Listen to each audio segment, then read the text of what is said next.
Hello friends, welcome to my channel. In our last video, we had discussed about marketing mix, point 1, element 1, that is product mix.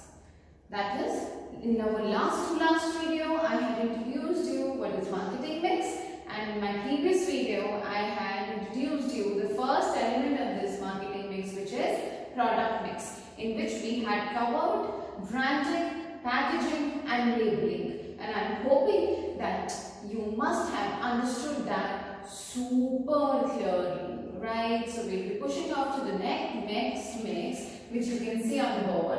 The second is price mix. So for today's lecture, we are going to learn about what is price mix. अच्छा बच्चों, if I ask you what is a price, price क्या है, तो पहली क्या चीज है जो आपके दिमाग में आती है? बहुत ही सिंपल लैंग्वेज में जो मेरे दिमाग में भी आती है as a layman, if I think, और मैं बिजनेस की टीचर ना होके नॉर्मल व्यक्ति की तरह सोचूं, तो व्हाट इज अ प्राइस? वो पैसा जो हम किसी भी प्रोडक्ट के लिए दे के आते हैं उसे बोलते हैं प्राइस। वो पैसा जो हम किसी भी चीज को खरीदते समय, चीज को या सर्विस को खरीदते समय देते हैं उसे बोलते हैं प्राइस। अब जरा इन शब्दों को डेफिनेशन में लिख के देखते हैं। वो पैसा, अ वैल्यू विच, जो हम, अ बायर, जो बायर है, खरीदार है, गिव्स टू, किसको देता है ये buyer? Buyer gives money to the seller in lieu of, किसके लिए देता है? in lieu of a product के लिए या फिर सर्विस के लिए, उसे हम कह देते हैं प्राइस। तो क्या जो हम सोच रहे थे वो ही है प्राइस? एग्जैक्टली, वो ही है price. And repeat, a value which a buyer कौन है? खरीदार, gives it to the seller, बेचने वाले को देता है, in lieu of, किस लिए? in lieu of a product और सर्विस। एक प्रोडक्ट और सर्विस के बदले में वो अगर किसी को पैसा देता है, किसी सेलर को पैसा देता है, उस पैसे को हम बोल देते हैं प्राइस।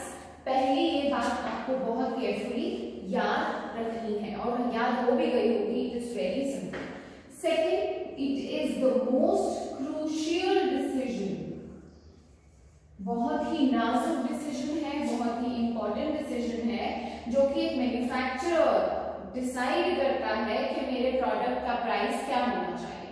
क्योंकि अगर कुछ पैसा भी उसके प्रोडक्ट का प्राइस उसके कॉम्पिटिटर से बढ़ गया तो कंज्यूमर का जो इंटरेस्ट है वो स्विच कर जाता है, वो चेंज हो जाता है। जैसे कि for example, most crucial decision or element of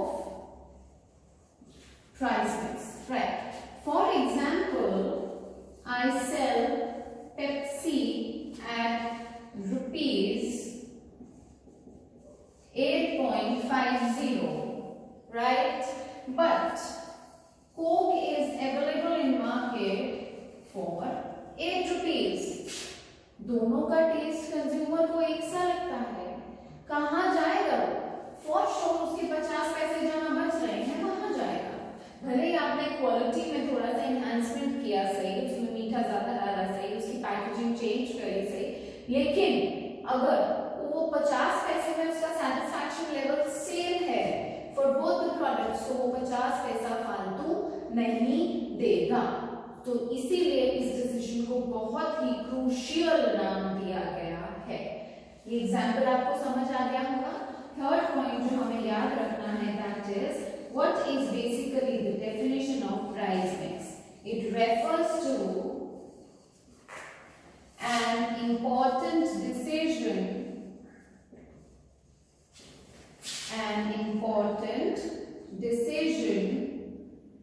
taken for fixing the prices is known as price mix। ऐसा डिसीजन जो प्राइस को फिक्स करने के लिए बहुत ही ज्यादा इंपॉर्टेंट है उसे हम बोल देते हैं प्राइस मिक्स। तो ये तीनों चीजें आप लोगों को याद हो गई होंगी। पहला, the definition of price, second, it is a super crucial decision, and number 3, what is the definition of price mix. जल्दी से इसको एक बार पढ़ लीजिए सो दैट आपको ये बिल्कुल ही दिमाग में बैठ जाए। इसके बाद बच्चों हम क्या लिखने वाले हैं, we are going to study about the factors which are responsible for this price. जैसे क्या मतलब है इस लाइन का, अगर आपको दो दोस्त हैं, आपको किसी ने पिटाई लगा दिया, आपके किसी फ्रेंड ने आपको पिटाई लगा दिया, तो ये रीजन फाइंड आउट करना कि क्यों पिटाई लगाया है is the factor. Similarly price क्या रखना है, ये कौन कौन से फैक्टर्स इफेक्ट करते हैं, वो क्यों को फाइंड आउट करना है, क्या फाइंड आउट करना है, कैसे फाइंड आउट करना है, इन सबको हम बोल देते हैं फैक्टर्स। तो मैं इसको जल्दी से रब कर देती हूँ without wasting any time. I will start writing. You also write with me. You also give the next heading in your notebooks. That is, what are the factors? So number one factor is, पहले तो हम लिख लेते हैं, हम पढ़ क्या रहे हैं, हम पढ़ रहे हैं factors. Number 1 is pricing objective, which is what is the objective of deciding my price। मैं ये जो प्राइस डिसाइड कर रहा हूं अपने प्रोडक्ट के लिए, मेरा क्या उद्देश्य है उसके पीछे। अब क्या क्या उद्देश्य होता है। Number 1 is I want leadership share in market, मतलब कि मैं बाजार का लीडर बनना चाहता हूं, मतलब कि मैं बाजार पे कब्जा करना चाहता हूं, right. Which means if I want a big share in the market, अगर मुझे बाजार में बहुत सारा कब्जा करना है, बहुत सारा मेरे को बाजार कैप्चर करना है, so I will have to reduce the price of my product as compared to my competitor। मुझे रिड्यूस करना पड़ेगा प्राइस, भले ही मेरे कॉम्पिटिटर ने कुछ भी प्राइस रखा हो, लेकिन अगर मुझे मार्केट को ज्यादा बटोरना है, अपनी बाहों में लेना है, मुझे उसको अपनी तरफ ज्यादा करना है, तो मुझे प्राइस घटाना पड़ेगा। Second objective is surviving in competition. I want to survive in the competition. Which competition are we talking about here? Market competition. मैं बाजार में लंबे समय तक सरवाइव करना चाहता हूँ, तो मैं कैसे सरवाइव कर पाऊंगा? प्राइस को कम रख के और डिस्काउंट ऑफरिंग्स देके अपने कंज्यूमर को अपनी तरफ अट्रैक्ट करता रहूंगा, लगातार लगातार बार बार, तभी मैं क्या कर पाऊंगा? I will be able to survive in the competition, right? अगर मैं उसको ज्यादा लालच दूंगा, ज्यादा ऑफरिंग्स दूंगा, ज्यादा अच्छा उसको डिस्काउंट दूंगा, तो वो ऑटोमेटिकली मेरी तरफ खींचा चला आएगा। And the third one is attaining quality. Whatever the price being, कुछ भी मैं प्राइस रखूं, मैं क्वालिटी के साथ कैसा भी कॉम्प्रोमाइज नहीं करूंगा। जैसे कि जो हाई प्राइस वाले जो प्रोडक्ट होते हैं, हाई प्राइस प्रोडक्ट, जैसे कि अगर हम गोल्ड और डायमंड की बात करते हैं, तो अगर उनका प्राइस जितना ज्यादा हाई है, हम ये एज्यूम कर लेते हैं कि उतना ही उसका क्वालिटी अच्छा है, क्योंकि कंज्यूमर जो है वो प्राइस, डायमंड का कोई ग्रेड्स तो है नहीं जो कंज्यूमर को ज्यादा अवेयरनेस हो उसकी, कंज्यूमर उसका प्राइस आइडेंटिफाई करके डिसाइड करता है कि इसकी क्वालिटी कैसे होगी। और मैन्युफैक्चरर बेस्ट क्वालिटी कैसे देता है? By increasing the quality standards. जो भी हमारा मैन्युफैक्चरर है वो कंज्यूमर को अपनी तरफ अट्रैक्ट कैसे करता है? उसको विश्वास दिला के कि मैंने तुम्हें बेस्ट प्राइस पे अच्छी क्वालिटी दे दी है, मैंने क्वालिटी के साथ कोई कॉम्प्रोमाइज नहीं किया, हालांकि मेरे दाम ज्यादा हैं लेकिन मेरी क्वालिटी मार्केट बेस्ट है, right? The second important factor which is kept in mind is product cost. Product cost का मतलब है what is my total cost of the product. What is the total cost of the product? And how is this total cost found out? Total cost means fixed cost and variable cost. Fixed and variable cost, ये दोनों को find out करके हम क्या decide करते हैं? Product की cost.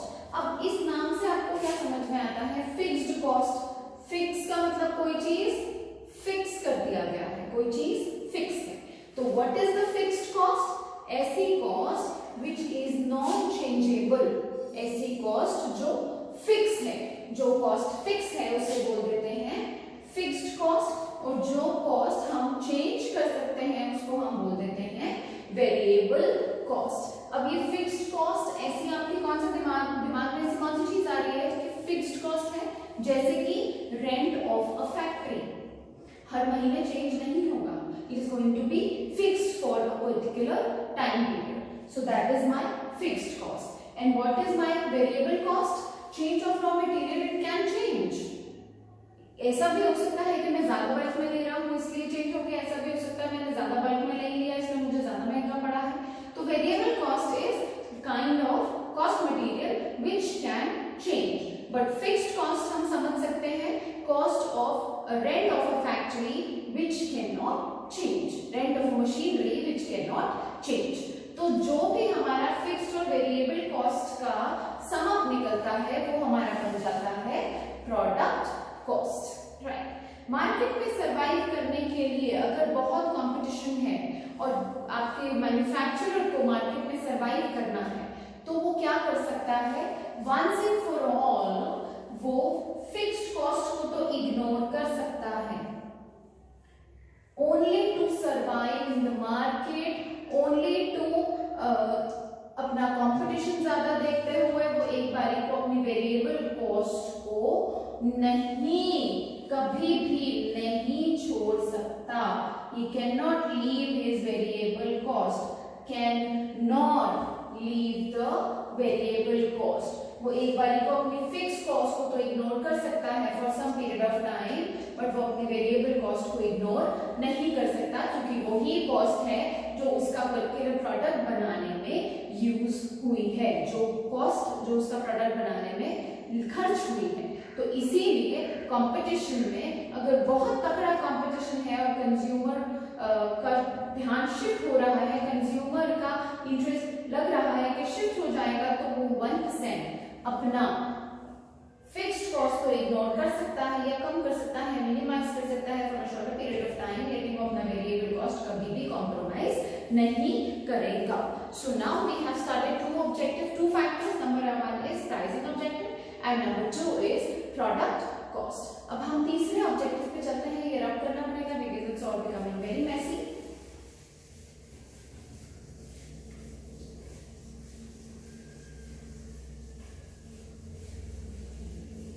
The third one is, आप लोग लिखना शुरू करिए, मैं बोल रही हूँ, extent of competition. Extent of competition मतलब कि जो उसका प्रोडक्ट है उसके सामने जो दीवार बन के दूसरे प्रोडक्ट्स खड़े हैं वो कितना रुझान ले चुके हैं कंज्यूमर का, मतलब उसका कितने लोगों के साथ कंपटीशन है, उसका कितने प्रोडक्ट्स के साथ कंपटीशन है, उसको कितना कंपटीशन फेस करना है बाजार में. अगर उसको ज्यादा कंपटीशन फेस नहीं करना है so he can hike the prices of his product. अगर वो ज्यादा competition face नहीं कर रहा है, if the manufacturer, if the product is not facing any competition, not facing competition, product not facing competition, then what is it going to do? It can increase the prices. But if it has a strong competition, he has to compromise on the prices. This is the extent state of competition कि उस product का कितना बड़ा competitive market उसके सामने खड़ा है। जैसे कि अगर हम रेस में दौड़ रहे हैं तो क्या हम 2 ही लोग दौड़ रहे हैं, क्या मैं अकेला ही रेस में भाग ले रहा हूँ, या 10 लोग और खड़े हैं मेरे सामने जिनसे मुझे जीत के दिखाना है। ठीक है, तो अगर तो मैं अकेला ही दौड़ रहा हूँ तो मैं तेज भी दौड़ सकता हूँ और मैं धीरे भी दौड़ सकता हूँ, मुझे पता है मुझे तो फर्स्ट आना ही आना है। विच इज अगर मेरा कंपटीशन ज्यादा नहीं है या बिल्कुल भी नहीं है तो I am going to win definitely. But अगर मेरा बहुत बड़ा कंपटीशन ग्राउंड है, मेरे पास बहुत सारे कॉम्पिटिटर्स हैं, तो I will have to compromise on the price if I want to survive in the market, right. Number 4 is, I hope आपको ये तीनों समझ में आ गए होंगे। Consumer demand and utility, which is मेरा कस्टमर क्या डिमांड करता है, उसकी क्या जरूरतें हैं, उसकी क्या यूटिलिटी है। अगर मेरा कंज्यूमर किसी एक प्रोडक्ट को दिलो जान से चाहता है, वो प्रोडक्ट उसकी नेसेसिटी है, वो प्रोडक्ट बहुत इंपॉर्टेंट है उसके लिए, तो वो कितने का भी हो, he is going to buy that product. लेकिन अगर मेरा कंज्यूमर की ज्यादा जरूरत नहीं है, उसके पास बहुत सारा कंपटीशन के प्रोडक्ट्स आगे बाकी हैं, तो फिर मेरे प्रोडक्ट के प्राइसेस मुझे गिराने पड़ेंगे। सो विच इज माय कंज्यूमर का डिमांड क्या है और कितना यूटिलिटी है, कितना वो यूज कर रहा है। ठीक है, next factor we talk about, I hope आपको चारों समझ में आ गए होंगे। Next is government rules and regulations. Government rules and regulations, see government के पास पूरा कंट्रोल होता है मार्केट के प्राइसेस का। अगर आप किसी चीज को सडनली बहुत महंगा बेचने लगते हो और गवर्नमेंट को लगता है कि वो कंज्यूमर का यूटिलिटी है और आप गलत कर रहे हो, तो कंज्यूमर के फायदे के लिए गवर्नमेंट आपके, किसी भी सेक्टर से आप बिलोंग करते हैं, गवर्नमेंट आपके प्रोडक्ट के प्राइसेस के साथ छेड़छाड़ कर सकता है। तो गवर्नमेंट की रेगुलेशन, गवर्नमेंट की सारी कंट्रोल होती है आपकी प्राइस की प्रोडक्ट में। So you have to make sure that you're doing a fair deal with your customers, otherwise government is going to come and catch hold of you, right? So government can do any changes in the products, but yes, with respect to the terms and conditions. Government को आप अपना point रख सकते हैं, वो आपकी बात समझेंगे, वो अपनी बात आपको समझाएंगे और वो चेंजेस कर सकते हैं आपके प्रोडक्ट के प्राइसेस में, अगर आप कहीं ना कहीं कुछ गलत कर रहे हैं। Next factor and the last factor is methods. अब ये मेथड किस चीज का है, क्या मेथड कर रहे हैं? Methods of marketing. मार्केटिंग के कौन से मेथड्स यूज किए गए हैं उस पे डिपेंड करता है आपका प्रोडक्ट का प्राइस। अगर आप बहुत ही एग्रेसिव सेलिंग कर रहे हैं, आप बहुत ही एग्रेसिव मार्केटिंग कर रहे हैं, तो कहीं ना कहीं आप अपने प्राइस में से वो, अपने प्रोडक्ट के प्राइस में से वो खर्चा कॉम्प्रोमाइज करेंगे, निकालेंगे। आप अपने प्रोडक्ट के प्राइस को इंक्रीज कर सकते हैं only if you are doing an aggressive selling, only if you are doing intensive marketing, और जिसकी जरूरत भी है। अगर इंटेंसिव मार्केटिंग की जरूरत है और आप कर रहे हैं, तो आपके प्रोडक्ट के प्राइसेस हाई जाएंगे और उसका ज्यादा फर्क नहीं पड़ेगा। अगर वो कंज्यूमर की यूटिलिटी है, जरूरत है और उसको यूज करना जरूर चाहिए, इसीलिए आप मार्केटिंग का अगर एग्रेसिव मेथड यूज करते हैं तो आप अपना कवर करते हैं प्रोडक्ट के प्राइस में। तो students, today we have studied 6 factors. I wanted to revise it with you. All the 6 factors. Number 1 is pricing objective, which you have already studied. इससे पहले लिखा था हमने. Number 2 is product cost, which is fixed cost और variable cost जो हमारी निकल के आती है, उससे हम डिसाइड करते हैं what is the price of my product. Number 3, I have already written on the board extent of the competition. मेरे competitors कितने strong हैं, मुझे कितना भागना है. नंबर 4 इज कंज्यूमर का डिमांड और यूटिलिटी, मेरा जो प्रोडक्ट है वो क्या उसको डर्थली चाहिए ही चाहिए, तो मैं अकॉर्डिंगली अपना प्राइस शिफ्ट कर सकता हूँ। नंबर 5 इज गवर्नमेंट के रूल्स एंड रेगुलेशंस, क्या गवर्नमेंट मेरे प्रोडक्ट के प्राइसेस को कंट्रोल कर रही है या इसी ऑर्डर के प्राइसेस को कंट्रोल कर रही है, तो accordingly I have to shift the prices. And number 6 is methods of marketing, which is अगर मेरी इंटेंसिव मार्केटिंग है, अगर मैं एग्रेसिव मार्केटिंग कर रहा हूँ और मेरे प्रोडक्ट का प्राइस हाई होना चाहिए, so I'm going to make it higher, right?